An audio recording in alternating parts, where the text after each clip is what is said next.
Today, we're touring Manhattan as it was during the Gilded Age. We'll be looking at 23 original Gilded Age residential mansions.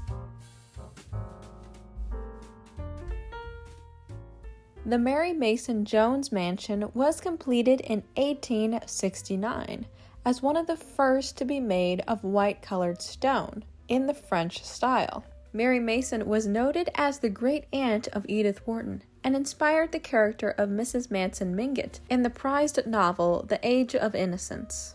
It was common for earlier Gilded Age homes to be stuffed with treasures and clutter, and that was precisely the case with her home. The Alexander Stewart Mansion was built that same year, and when completed was thought of as the finest residential home in New York City. The facade was made of marble and rose 4 stories in height.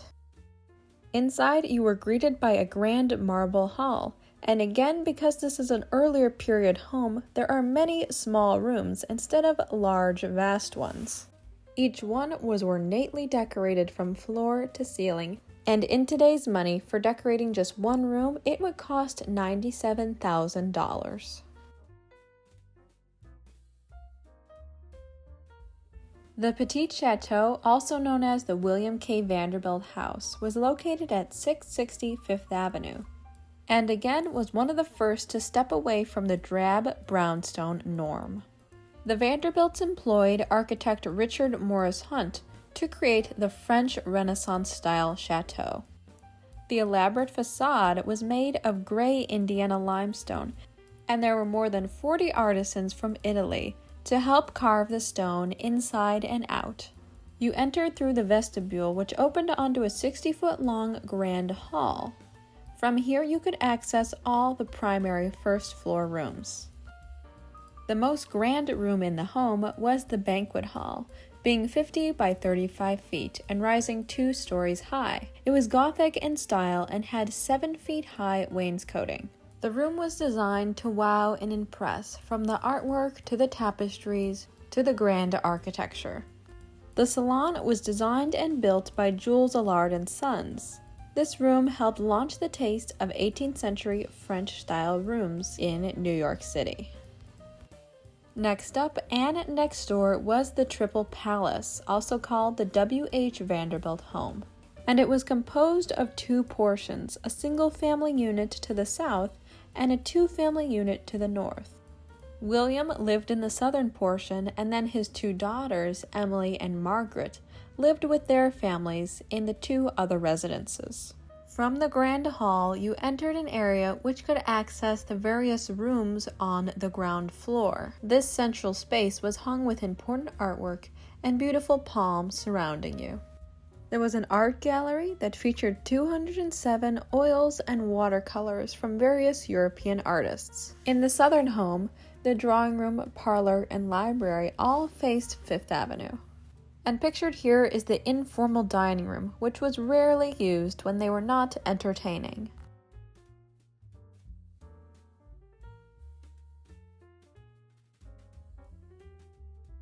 Each home was uniquely designed with various different rooms, architecture styles, and interior fittings. They were colorful, exuberant, and vibrant. Built in 1883, the Cornelius Vanderbilt II Mansion was the largest private residence ever to be built in New York City. They hired architects George B. Post and Richard Morris Hunt to construct this lavish castle-like estate. The interiors were completed by Jules Allard & Sons, a well-known French design firm. The first floor housed a 5-story stone entrance hall, which led on to the library, small salon, grand salon, watercolor room, and 2-story ballroom. Imagine what this room would have looked like in color. This room looks right on to the Grand Salon, a beautiful French room with incredible furnishings.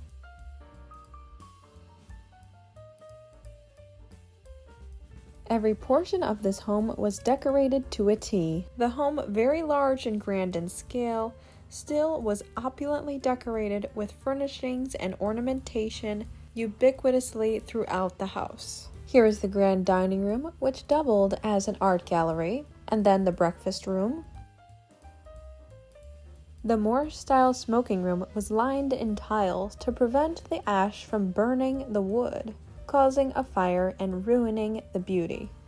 The library was a masculine room used for work.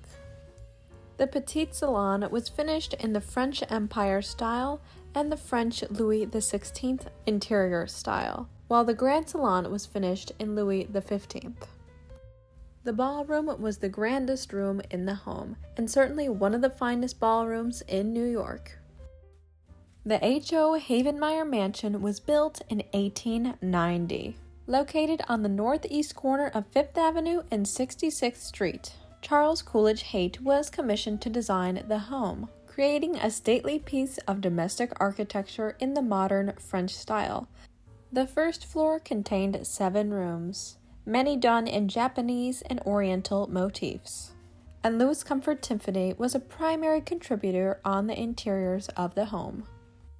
In 1889, millionaire Collis P. Huntington purchased 6 individual adjoining lots on the southeast corner of 5th Avenue and 57th Street, commissioning architect George B. Post to build an enormous residence which would house his large collection of prized antiques. Completed in 1891, the interiors were said to be poorly done and jumbled all together.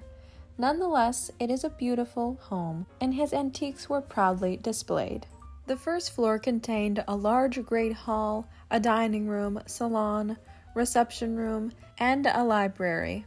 The double mansion, occupied by Mrs. Astor and John Jacob Astor IV, her son, and his family, was located at 840 5th Avenue and finished in 1895 by architect Richard Morris Hunt, a good friend of Mrs. Astor's. The exterior was made to look like an early 16th century French Renaissance-style chateau, and the result was very well done. The original grand entrance gate still remains intact today at the Ringling Museum of Art. From here you entered onto the Great Hall, which was covered by a dome and wrought iron incredible glass ceiling. This portion of the home was added when J.J. Astor converted the home into a full mansion, getting rid of the double aspect after the passing of his mother. Here is what the staircase looked like before the renovations. Mrs. Astor would descend the steps and greet her guests. Here is a look at Mrs. Astor's salon while she was living there, and here's a look after her passing. J.J. Astor's salon was brighter and adjacent to hers. These rooms were completed by Jules Allard & Sons, a favorite among the Gilded Age upper crust. This was John Jacob's original dining room, which he later turned into a library. He converted his mother's dining room into the principal dining room of the home, doing massive renovations in this area and making it grand, beautiful, and ornate in design. Pictured here is the reception room where the Mrs. Astor would greet her guests. The ballroom housed the Astor's impressive art collection, and it was where her famous balls were held every year. The Harry F. Sinclair home is one of the last remaining Gilded Age mansions in Manhattan. The home was completed in 1899, designed by architect C.P.H. Gilbert. The home was done in the French Renaissance style, and in 1955 was sold to the Ukrainian Institute of America. Thankfully, they have preserved this home, and it stands as a New York City national landmark. The Benjamin N. Duke House was completed in 1901, done in the Beaux-Arts style and French Renaissance style, by architectural firm Provost Smith and Welch. The original structure had 8 bedrooms, 10 bathrooms, 11 fireplaces, and 3 elevators. The interiors were decorated in the French neoclassical style. Today, the home is under the U.S. National Register of Historic Places. The William Collins Whitney Mansion was built in 1902 under architect Stamford White, who performed a $3.5 million renovation to the original home. The ground floor housed a reception room and the music room, done in the French style with notable portraits of French aristocracy. It was from here that you could travel up the beautiful winding staircase. Fit with exquisite details throughout, tapestries, a coffered ceiling, a marble balustrade, and colorful hues of light flowing in from the stained glass windows. These windows were said to be some of the finest New York society had ever seen, displaying historical motifs and colorful stories of the past. Ascending the stairs to the first floor, you would notice a beautiful coffered ceiling, marble surrounds, and tapestries everywhere you looked. These tapestries were filled with color and were original to the Renaissance period, as seen by this tapestry, which is now housed in the Metropolitan Museum of Art. The drawing room and the library were rooms that were frequently used by the family. These rooms were smaller in size, but still grand in effect. The dining room was surrounded in tapestries that encompassed the walls. There was a grand fireplace from an original chateau in France. The hallway was lined with panels from the 1400s, which again now are at the Metropolitan Museum of Art. The ballroom was noted as the finest in its time, fit with impressive elements wherever you looked. It was here that grand society events occurred. The room was lined in rich wood paneling and filled with beautiful French furnishings. These are some of the originals. The solarium was just off of the ballroom and then connected to the breakfast room. This is where the Kentia palms, orchids, and vibrant foliage for the home was stored. Upstairs housed the private quarters and were much less grand, but took on a more simplistic and sheltered feel. The Andrew Carnegie Mansion was finished in 1902 and stands on 1.2 acres of land. It is a 3.5-story structure finished in brick and limestone by the architectural firm Babb, Cook & Willard in the style of Georgian Revival. The complete floor plans of the home emphasize the sheer size of this great estate. The front opens onto a great hall, which from here you can access the various main rooms on the first story. The elements of glass above the door frames and near the windows are all done by Louis Comfort Tiffany. The organ seen at the end of the Great Hall was one of the favorite elements of the Carnegie family and would be played every morning. From the hall, we enter into the library, a subdued room that Andrew Carnegie spent much time in. The parlor was a large room completed in the Louis XV style. It looked directly out onto the beautiful yard. Next door to this room was the reception room, and then the beautiful dining room. Just look at the fireplace in color. The Morton F. Plant home still stands and now is used by Cartier. Completed in 1905, this neo-Renaissance style mansion is located on the corner of 52nd Street and 5th Avenue. The Charles Schwab Mansion, also known as Riverside, was a 75-room mansion on Riverside Drive between 73rd and 74th Streets. Unfortunately, the home stood out as a white elephant as it was built on the wrong side of Central Park, away from the more fashionable Upper East Side. Completed in 1906 by architect Maurice Hebert in the Beaux-Arts style. The interiors were out of this world, but look a little late for this time period. In 1906, the Salomons moved into their new $1.3 million home, next door to Frederick W. Vanderbilt. You entered into the marble stair hall, which housed beautiful tapestries, intricate carvings, and lovely artwork throughout. At the very top of the stairs was a domed skylight, accompanied by intricate carvings in the ceiling. The dining room was fit with a coffered maze-like ceiling, wonderful period furnishings, a fireplace from a Renaissance chateau, and original tapestries lining the walls from floor to ceiling. The incredible French salon housed paneling from an original 1700s chateau, while accompanied by original period details. The furnishings were Louis XVI and Empire styles. Thankfully, today this salon still survives and is now in the Boston Museum of Fine Arts. There is also a small salon still done in Louis XVI, which follows into the solarium or conservatory where beautiful plants and flowers for the home were housed. It is here that you could have a meal or play cards. The library was a beautiful room with damask-hung wall paneling, half-walled bookcases, and walnut-carved doors, panels, and pillars. The fireplace was also originally from the Renaissance period. Mr. Solomon's room was richly decorated and warm in feeling. Opulent details in the wood carvings and in the fabrics took note in this room.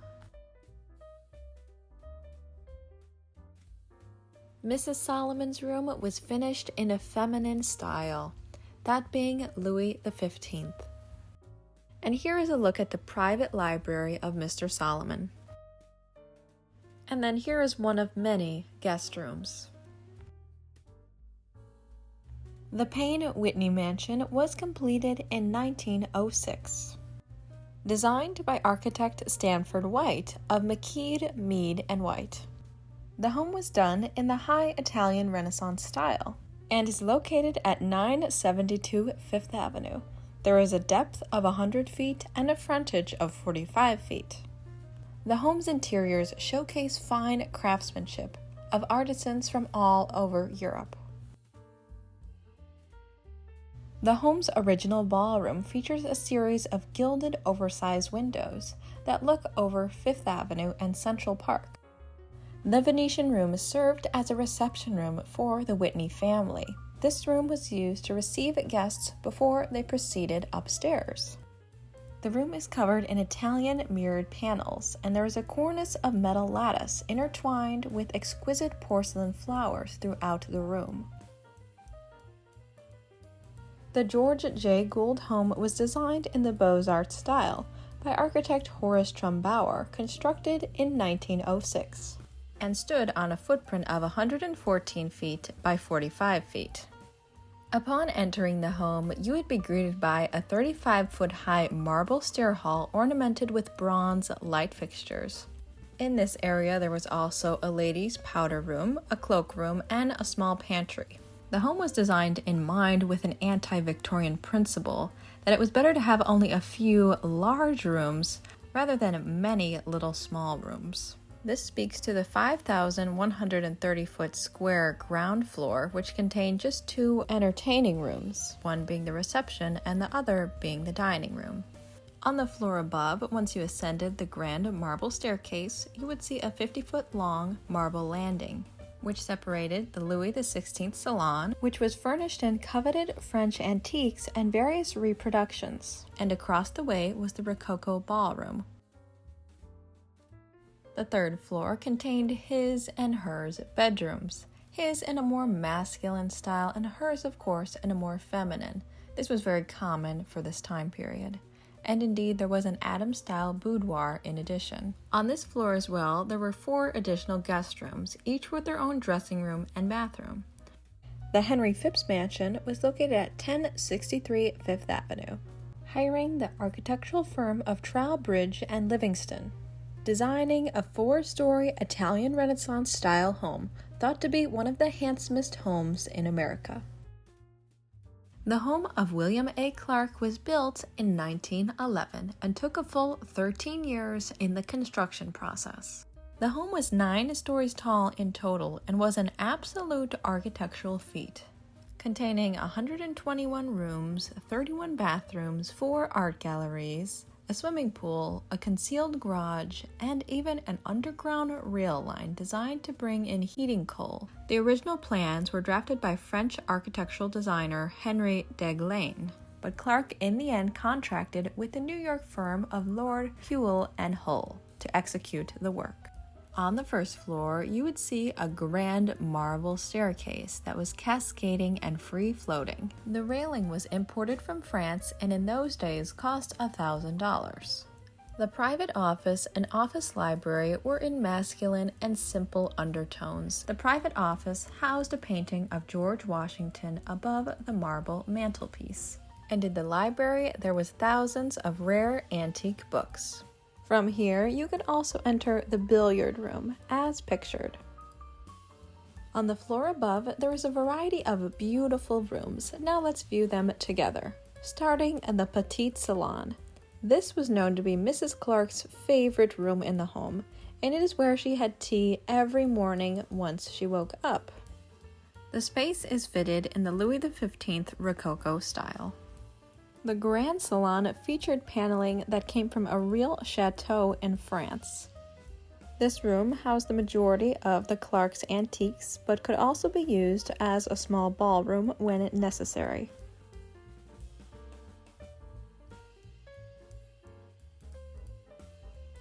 The dining room, located at the opposite end of the home, was able to comfortably sit 75 individuals. Coming out of the sculpture hall, we can enter into the picture gallery. This gallery housed probably the best collection of Mr. Clark's paintings, and these were mostly portraits and, of course, landscapes on a larger scale. Then there were a variety of other galleries that he had, as shown here. The James B. Duke home was built between 1909 and 1912. Located at East 78th Street on the northeast corner of Fifth Avenue, the building was designed by Horace Trumbauer and other architects, including Julian Abel. Together, they designed the home to have a French classical appearance. Modeled after the Chateau Le Boutier, built in 1773, they desired the home to be an overscaled version of it, and so it was. From the facade, the home only appeared to be 2 stories, but indeed was 3. The lot covered 13,000 square feet with a frontage of 82 feet on Fifth Avenue and 46 feet on 78th Street. Now onto the interiors. There are 32 rooms in total, and the home overall is 31,000 square feet. You enter the home through a recessed portico that is flanked by Doric-style columns on the ground floor. On either side of the main entrance were reception rooms for guests. The main hall is large and grand and has stone reliefs with mythological figures from classical antiquity. The stairway cascades through to the second floor, following a bronze balustrade. The stairway was lit by a beautiful skylight, and underneath housed a tapestry. Off of the Great Hall, you could enter into one of the 4 large entertaining rooms, being the music room, drawing room, library, or dining room. The library was fit in oak paneling designed in the Louis XV style and connected through to the dining room. The dining room was surrounded in marble and beautiful gilt work.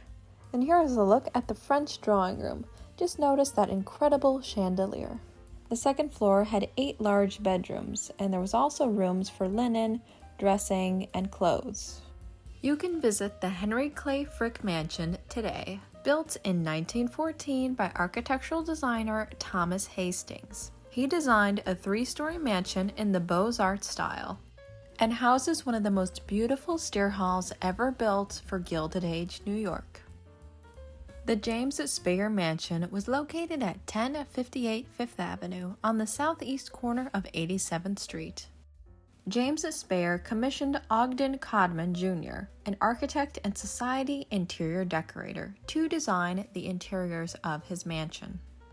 He designed a variety of historic vignettes for the mansion, including a Gothic room, Japanese room, and Adam room, to name a few, but the majority of the home was designed in the Louis XIV period. The Otto Mansion was built between the years of 1914 and 1918. Residing at East 91st Street in Manhattan. Today, the home still stands and is a New York City landmark. It was one of the largest private homes in America, having roughly 80 rooms. Kahn commissioned the architects J. Armstrong Sternhaus and C. P. H. Gilbert to design the home in a neo-Italian Renaissance style. Upon completion, the home was praised as a remarkable example of a well-balanced readjustment of those aesthetic elements that are found in architecture of the early 16th century in Italy. The ground floor featured a private drive, reception rooms, an office, and a grand stair hall that led up to the many floors above. Once you were on the first floor, you entered onto a large reception hall with beautiful windows encompassing an open courtyard which would have housed Mediterranean-style plants. The reception hall has Gothic themes and a wonderful carved ceiling. The room would have been filled with authentic tapestries from the Renaissance period, also fit with furnishings, rugs, and carpets. As we travel through the house and we make our way to the Adams-style ballroom, we really can see the grandeur and the beauty that this home completely encompassed. The dining room is the finest room in the home, completed in the Louis XIV style, fit with beautiful mirrors and marble surrounds. The remaining rooms of the home were all decorated in the 18th century French or Italian styles. Thank you, everyone. Please tell me your favorite home in the comments down below. See you in the next video.